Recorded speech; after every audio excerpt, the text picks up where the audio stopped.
I want to talk to you today about the 5 essential habits for thriving relationships that you need to know.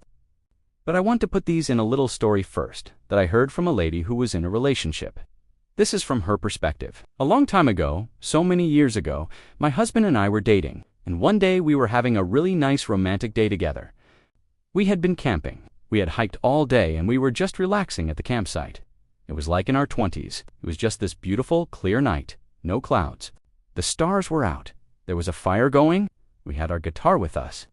And then we started talking about life goals and dreams.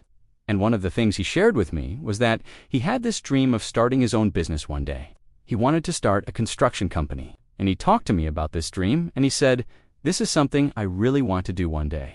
And I remember thinking to myself, oh my goodness, how wonderful it would be if he actually did that. And I remember saying to him, "That's such a great idea. That's a fantastic dream you have there. You should definitely pursue it." And then he looked at me and he said, "So you think I should do it?" And I thought, why wouldn't I want him to do what he really wants to do in life? Of course, I want him to pursue his dreams. And so I said, yeah, absolutely. You should go for it. You should pursue your dreams. And he leaned over and he kissed me and he said, "Thank you for being so supportive." And he went off to bed. And I laid there thinking, how could I have been such an ass? Because even though I had said yes, when he asked me if I thought he should go for his dreams, I wasn't really prepared to answer yes. See, in my mind, I was thinking, how could I possibly support a business if he starts a business and we end up not making any money, and we have bills to pay, and we have rent to pay, and we have food to buy, and we have gas to get around? And so I wasn't sure I could actually support him if he went for his dream. But I didn't say that to him. I just said, of course, go for your dreams, go for your goals. And then I laid there kicking myself because I knew I hadn't really answered his question honestly. And so the next morning, after I had slept on it, I got up and I sat next to him while he was sleeping. And I don't think he remembers this, but I sort of woke him up gently and I said, "You know, last night you asked me if I thought you should go for your dreams, and I think I gave you the wrong answer." And he opened his eyes and he's like, "What do you mean?" And I said, "I don't think I can fully support you if you start a business. I think it would be too hard financially, and I'm not sure I can be supportive." And I remember his face falling, and he kind of rolled over, and he buried his head under the blanket. And I remember thinking, oh my God, what have I done? What an idiot I am. Because what I realized in that moment is I hadn't given him a chance to share his dreams with me. I had judged his dreams before he even finished sharing them with me.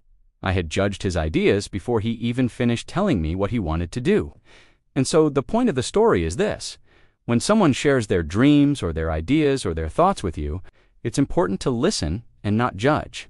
And also be willing to have an open mind and realize that maybe they have some really good ideas that you haven't thought of yet. This is the first habit. Don't judge. Number 2, ask questions. So after he told me his dream of having a construction company, I didn't ask any questions.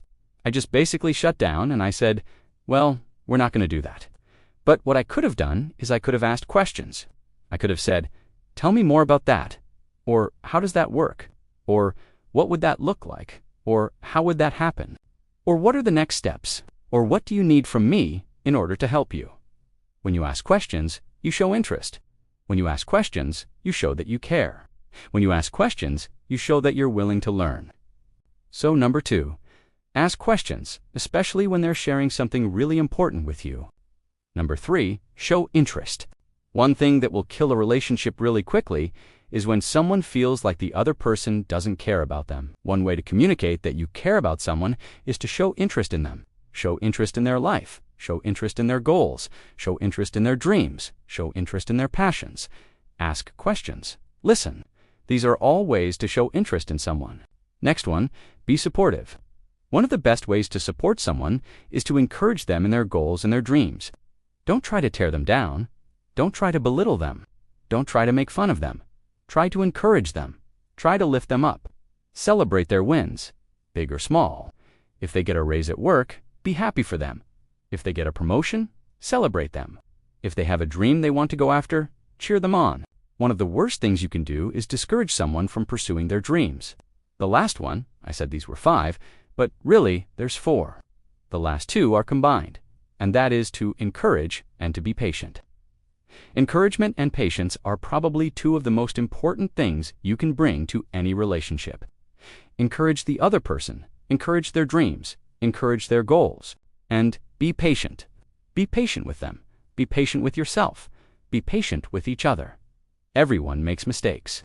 Everyone messes up sometimes. Everyone has blind spots. Everyone has weaknesses. Everyone needs grace. So give each other grace. Encourage each other. Be patient with each other. We would love it if you would subscribe to our channel and also click the notification bell so you'll be notified every time we post a new video. Thank you so much for watching, and we'll see you next time.